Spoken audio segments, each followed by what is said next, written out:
Bueno, mi nombre es Paola, mi esposo Javier y mi hija Julieta. Nos conocemos de hace tiempo en el Templo Lomas de Macul. Y bueno, siempre es una alegría acompañarles, estar aquí, ver lo que el Señor ha hecho, hace y seguirá haciendo, lo que ha venido haciendo. Creo que Iglesia Hogar tiene la misma edad de Julieta, o le lleva unos meses, porque en el mismo año que nació Julieta, que fue en el 2024, se inició Iglesia Hogar. Pero Iglesia Hogar inició en junio, y Julieta nació en noviembre. Así que, así como me emociona ver crecer a mi hija, me emociona ver crecer Iglesia Hogar. Y yo tengo, gracias al Señor, tengo el privilegio de hacer teletrabajo. Y yo les digo, Señor, gracias porque veo el crecimiento de mi hijita en VIP. O sea, felizmente no tengo que conformarme con verla en las tardes cuando llego del trabajo, sino que la puedo ver, claro, la llevo al jardín porque si no, no avanzo mucho en el trabajo, pero tengo esa dicha.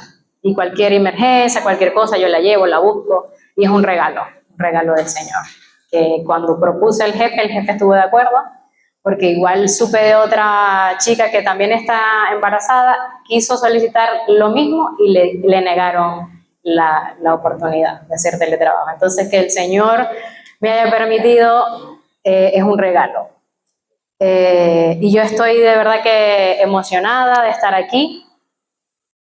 Bueno, los que no saben, yo soy de Venezuela y el contexto de la palabra emocionada es diferente aquí.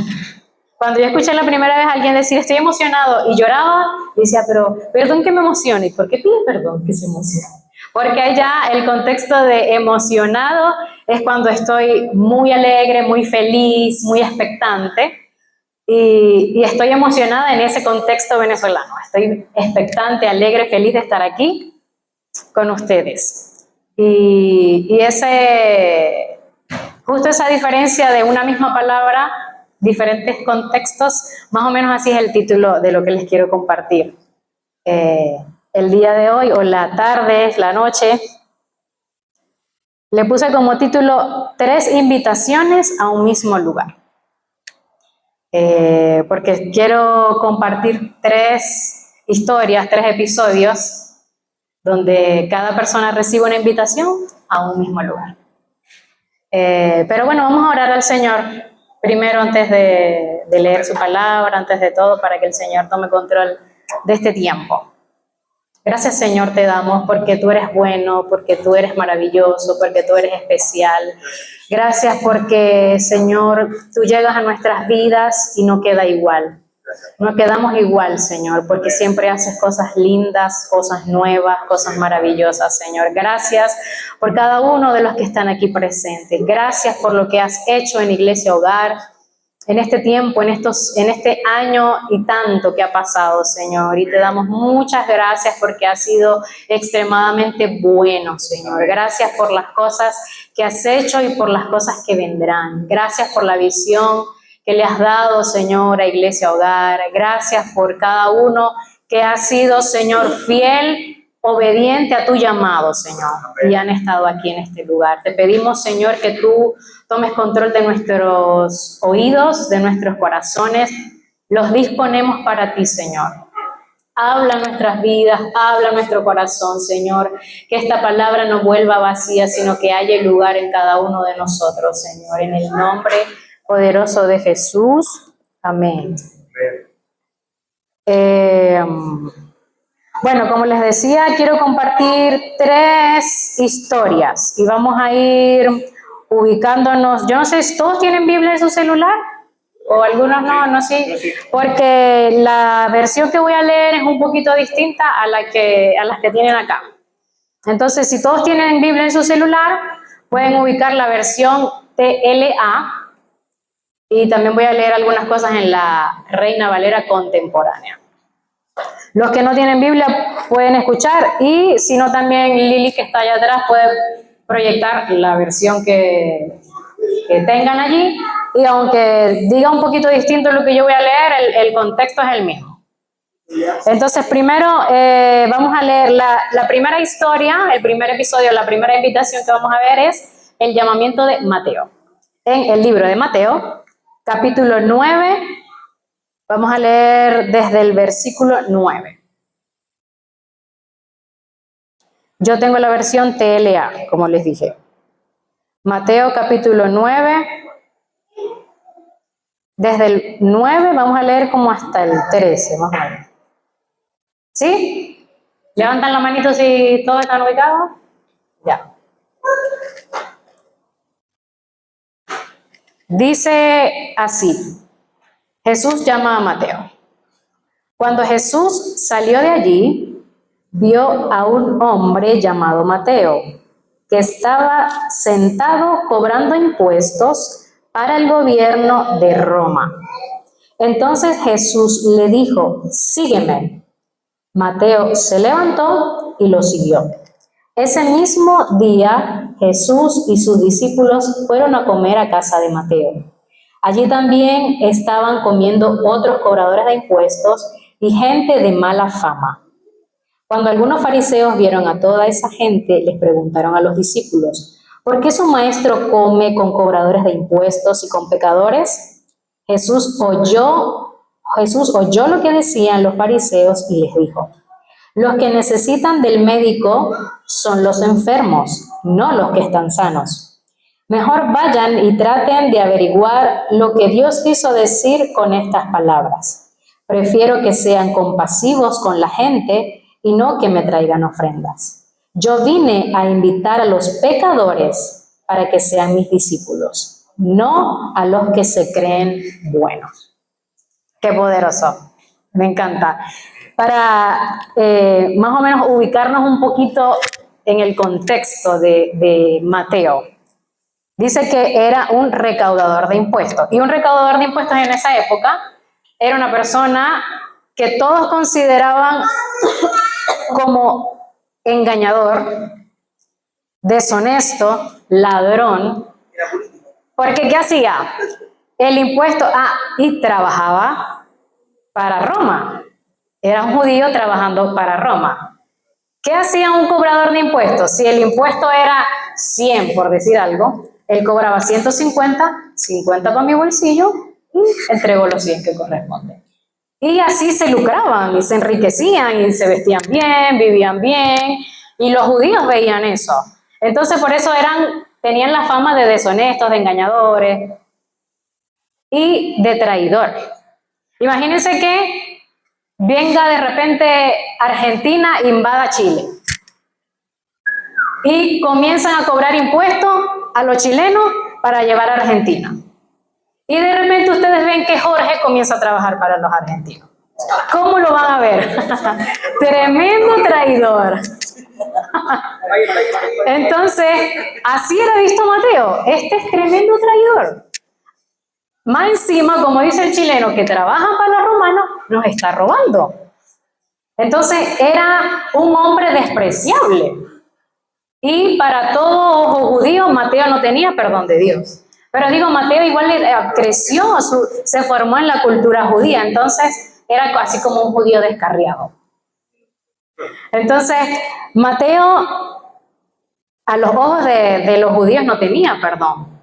Pero Mateo escribe el libro de Mateo. Y dice la Biblia que Jesús hacía milagros y Mateo escuchó que había un hombre que hacía milagros y muchas veces Jesús cuando sanaba decía, tus pecados te son perdonados. Entonces para Mateo esa expresión, tus pecados te son perdonados, tenía una relevancia porque él sentía que no tenía perdón. Así lo habían dicho los judíos y él así lo había creído, lo sentía así, que no tenía perdón. Era un traidor que no tenía perdón. Y dice que Jesús iba pasando y vio que había un hombre que cobraba impuestos para el gobierno de Roma. Le dijo, sígueme. ¿Y qué hizo Mateo? Se levantó y lo siguió.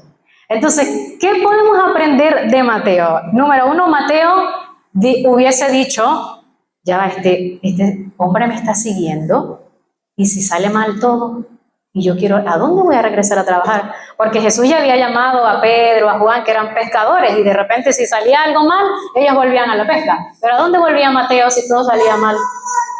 Él no escatimó. Mateo renunció a una carrera lucrativa.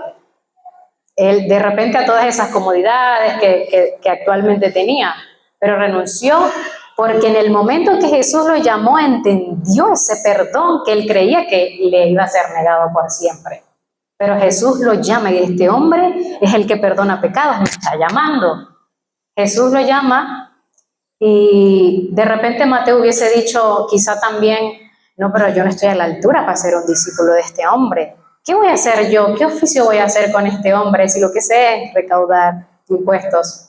Pero Mateo en su trabajo redactaba informes, registraba archivos, registraba datos y Jesús usa esa habilidad de Mateo para usarlo, como luego él deja los registros de los milagros de Jesús, las vivencias de Jesús en el libro que lleva su nombre, Mateo. Quizá en otros evangelios está esta misma historia y a Mateo no se le llama Mateo sino Leví. En algunos estudios se dice que Leví probablemente era el nombre hebreo original de él y que quizá, así como a Pedro, que se llamaba Simón y Jesús le dijo, ya no serás llamado Simón sino Pedro, que quizás Jesús le cambió el nombre a Mateo. Es una de las cosas que se dicen, pero lo relevante es que vemos cómo Mateo tuvo esta disposición y muchas veces nosotros sentimos quizás que no tenemos ninguna característica que Dios pueda usar.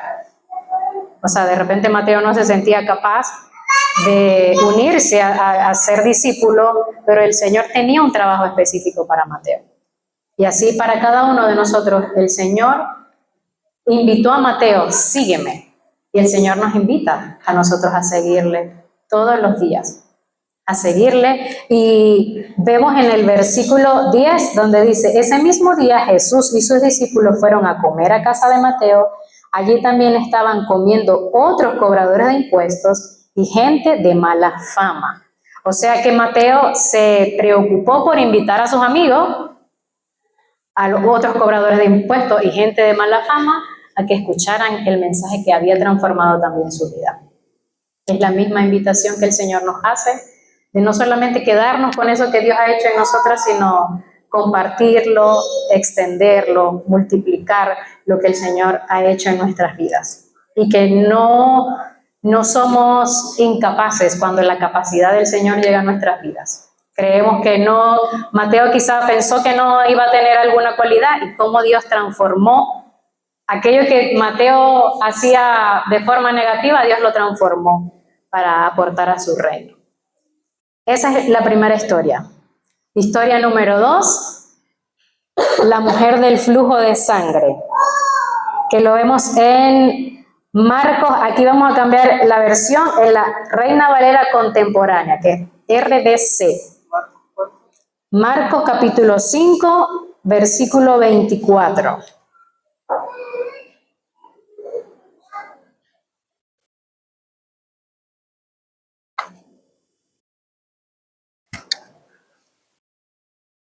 ¿Sí? ¿Pudieron ubicarse? La Reina Valera contemporánea. Igual si tienen alguna otra versión,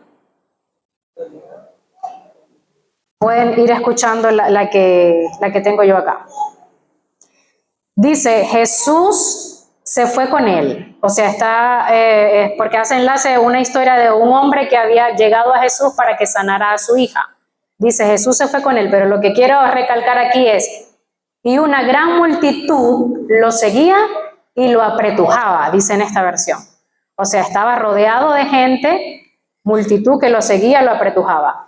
Allí estaba una mujer que desde hacía 12 años padecía de hemorragias y había sufrido mucho a manos de muchos médicos, pero que lejos de mejorar, había gastado todo lo que tenía sin ningún resultado.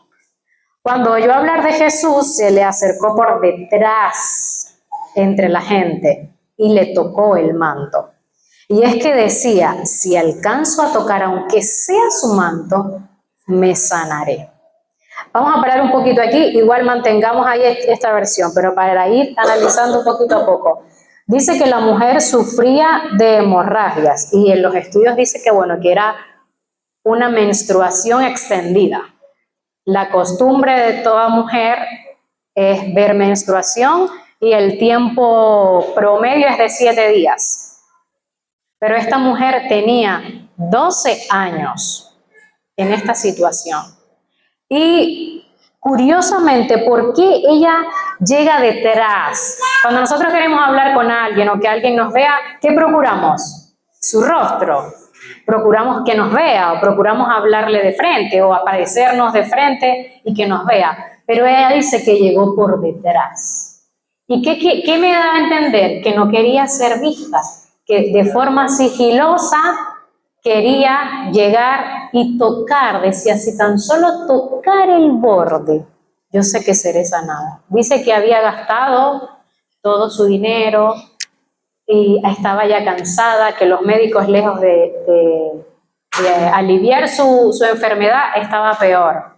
Y esta persona, a los ojos de la cultura judía, era una mujer inmunda. Porque la persona que menstruaba durante ese tiempo era considerada inmunda, impura, y todo lo que tocaba, cualquiera a quien tocara o cualquier cosa que tocara, se volvía inmundo. Entonces, en la ley decía, déjeme ver si yo tengo aquí el versículo a mano, Levítico, lo voy a leer aquí rapidito, ¿no? Para que no lo busquen y no nos perdamos en Levítico 15. Voy a leer los versículos de las leyes cuando se especifica. Dice, si la menstruación de una mujer dura más días de lo acostumbrado, o si el flujo de sangre es más abundante que de costumbre, será impura mientras su flujo persista, como cuando está en sus días. O sea que esta mujer dice aquí que si el flujo perduraba, ella se mantenía impura todo este tiempo. Tenía 12 años. Imagínense que nosotros tenía que estar aislada. Imagínense que nosotros duramos en pandemia meses aislados y ya nos queríamos volver locos. Esta mujer tenía 12 años aislada. Me imagino no podía conversar con su familia porque además de que la sociedad la consideraba impura, ella me imagino que por amor, por temor, no quiero contaminar a mi familia, no quiero contaminar a mi esposo, a mi mamá, a mis hijos. Y estaba aislada. Entonces imagínense 12 años una mujer aislada. Todo el sufrimiento, no solo el padecimiento físico, sino emocional, psicológico, de estar encerrada, cansada de tantos años, de tanto invertir, ya ella había agotado todos los recursos. Entonces me imagino que ella diría, ¿qué tanto puedo perder? Si tan solo tocar el borde, yo sé que seré sanada. Y todo lo que tocara era inmundo. Entonces ella quería ir detrás porque decía, si la gente me ve que yo me estoy atravesando a Jesús, probablemente me quieran alejar, me quieran quitar, o él mismo no quiera acercarse a mí porque Jesús conocía la ley y sabía que una mujer como esta era considerada impura. Dice que ella llegó por detrás. Y dice el 29, tan pronto como tocó el manto de Jesús, su hemorragia se detuvo, por lo que sintió en su cuerpo que había quedado sana de esa enfermedad. Ella sintió ese corrientazo del poder del Señor. Y Jesús se dio cuenta enseguida de que de él había salido poder. Pero se volvió a la multitud, se volteó y preguntó, ¿quién ha tocado mis vestidos? Sus discípulos le dijeron, ¿estás viendo que la multitud te apretuja y preguntas quién te ha tocado? Como irónico, ¿no? Pero Jesús seguía mirando a su alrededor para ver quién había hecho eso. Solo Jesús y la mujer sabían ahí lo que estaba pasando, ¿verdad? Entonces la mujer, que sabía lo que en ella había ocurrido, con temor y temblor se acercó y arrodillándose delante de él le dijo toda la verdad. Y ella, me imagino que esperaba que el Señor le dijera, mujer inmunda, ¿cómo se te ocurre tocarme? ¿Me has contaminado o no conoces tú la ley? Pero qué espectacular la respuesta que el Señor le da. cómo el Señor la mira con ternura y le dice, hija, por tu fe has sido sanada. Ve en paz y queda sana de tu enfermedad. Qué hermoso, cómo el Señor la mira. ¿Quién te llama hijo? ¿Cuál amor hay más puro que el amor después de Dios? El amor de un padre, el amor de una madre, o al que hayamos tenido como figura de padre, como figura de madre, un abuelo, un tío, una tía. ¿Quién te llama hijo? Alguien que te conoce, alguien que te ama con ternura. Y Jesús no la condena, Jesús no la señala, Jesús no la aparta. Ni dice, me contaminé, no. El poder del Señor la pudo transformar, la pudo sanar. Y ella no dejó impuro al Señor, sino que el poder del Señor la convirtió en pura. El poder del Señor dejó pureza en su vida y la invita a ir en paz. La invitó ahora a tener una vida en Él, llena de paz y de sanidad. No solo sanó su enfermedad física, sino que la restituyó ante la sociedad. Yo digo, Señor, ¿por qué expusiste a la mujer? Porque la mujer buscaba quedar desapercibida, que nadie se diera cuenta, porque la mujer la conocía, tenía 12 años con esta enfermedad y quien la viera sabía la condición, sabía que era una mujer impura, pero en medio de la multitud ella se dejó escabullir, logró su objetivo y el Señor se pudo haber quedado calladito, pudo haber dicho, ok, esta mujer quiere ser sana, yo voy a dejar que mi poder salga, que quede sana y yo sigo mi camino. Pero ¿por qué Él interrumpe y hace que la mujer salga y la deja, la exhibe? Porque Él quería restituirla ante la sociedad. Si todo pasaba desapercibido, la mujer la iban a seguir mirando como la habían visto hasta ahora. Pero el Señor quiso restituirla ante la sociedad y que ella pudiese tener una vida llena de paz y una vida en sanidad. Qué hermosa esta invitación que el Señor le hace. Y quiero ver una tercera historia, una tercera invitación. Y esta volvemos a la TLA y está en Mateo 8. Mateo 8, 28. La TLA también. Vamos a dejar la TLA.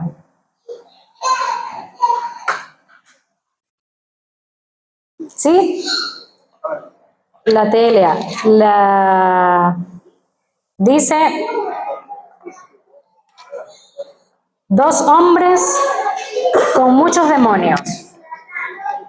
Esta dice, bueno, la tercera historia, no le dije, es de los Gadarenos.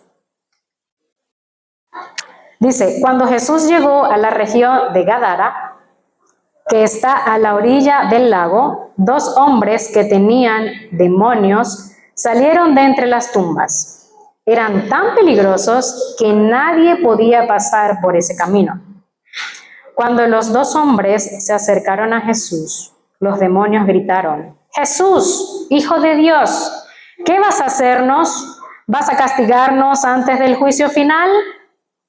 No muy lejos de allí había muchos cerdos, y los demonios le suplicaron a Jesús, si nos sacas de estos hombres, déjanos entrar en esos cerdos.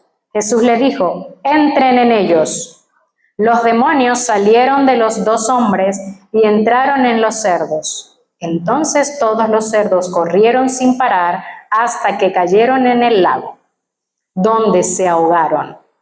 Los hombres que cuidaban los cerdos huyeron al pueblo. Allí contaron lo que había pasado con los cerdos y con los 2 hombres que habían tenido demonios. La gente del pueblo fue a ver a Jesús y le rogaron que se marchara de aquella región. ¿Están notando la diferencia de las 2 primeras historias a esta, no? Igual, aquí como que muchas veces, si han escuchado esta historia, como que los protagonistas son los endemoniados gadarenos y Dios los liberta. Pero me quiero enfocar es no en los endemoniados, sino en los dueños de los cerdos. Que yo decía, Señor, ¿por qué permitiste que estos cerditos, por qué permitiste que estos demonios entraran en estos cerditos, que murieran? ¿Y por qué les permitiste a estos dueños de estos cerdos tener esa pérdida? Y entendí, descubrí que había un pequeño detalle, que en la cultura judía los cerdos eran considerados inmundos. Entonces, Jesús les estaba dando una invitación a estos hombres de que se dedicaran a otro oficio. O sea, el Señor permitió que esto, obviamente en el contexto actual es difícil de entender, porque aquí, ¿quién no come chancho, no? Pero, y qué rico un costillar, pero en la cultura judía eran impuros. Es como que le digan a usted comerse un, no sé cómo le dicen aquí, un samuro.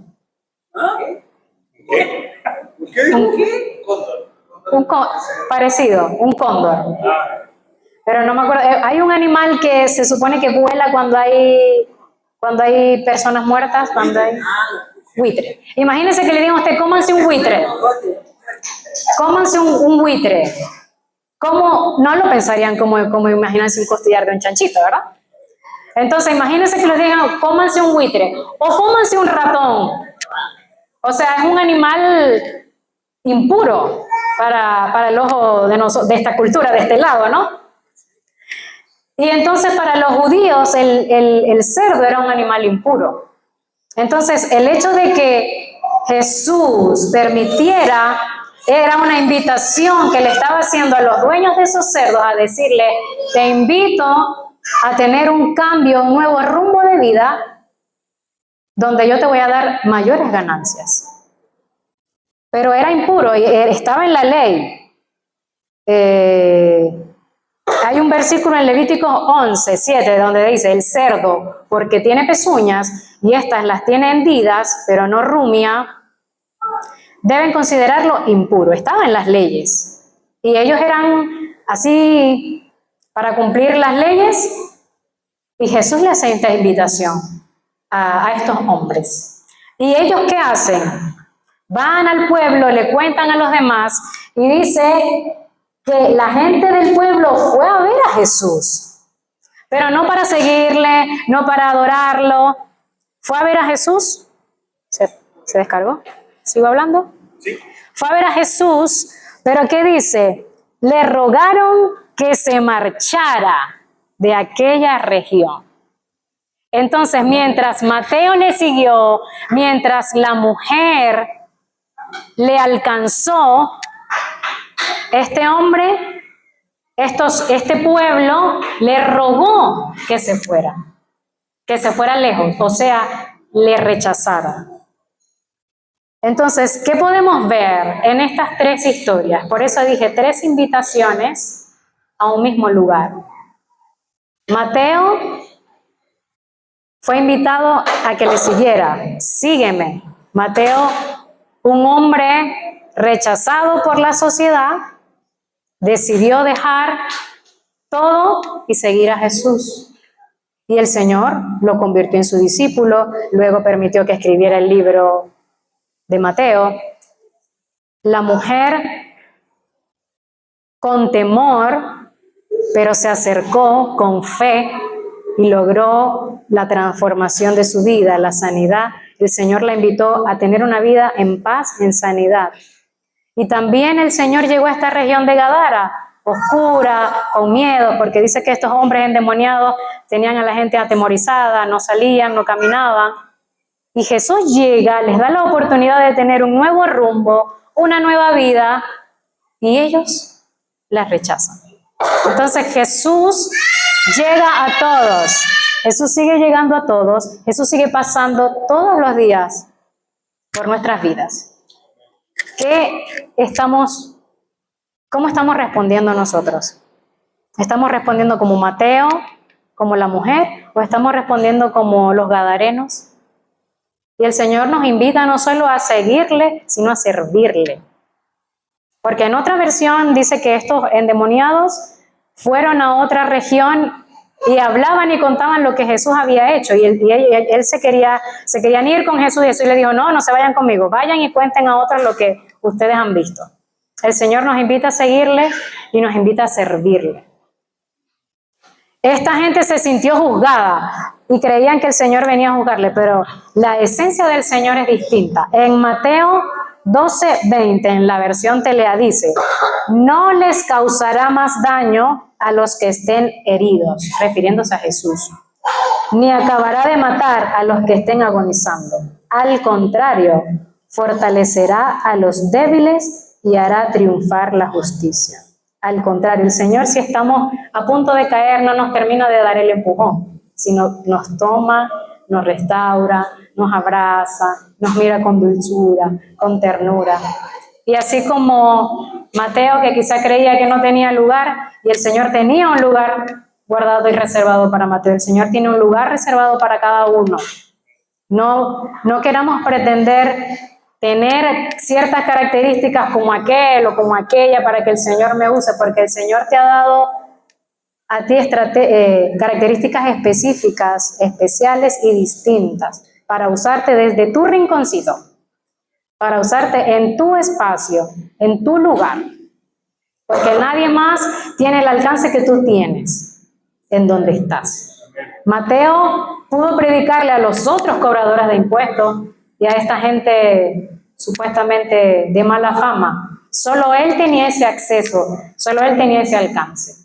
Y así cada uno de nosotros tiene un alcance específico, a dónde llegar, a dónde tocar. Tenemos talentos específicos. ¿Cómo vamos a responder al Señor? Que podamos hacerlo como Mateo, que le siguió, como esta mujer que se aferró con fe. Y no seamos como estos gadarenos que lo rechazaron y decidieron seguir y continuar su vida como estaba. Vamos a orar al Señor y decirle que nos ayude a tener esa disposición en nuestros corazones para que Él pueda hacer la transformación que pudimos ver en Mateo y en esta mujer. Gracias, Señor.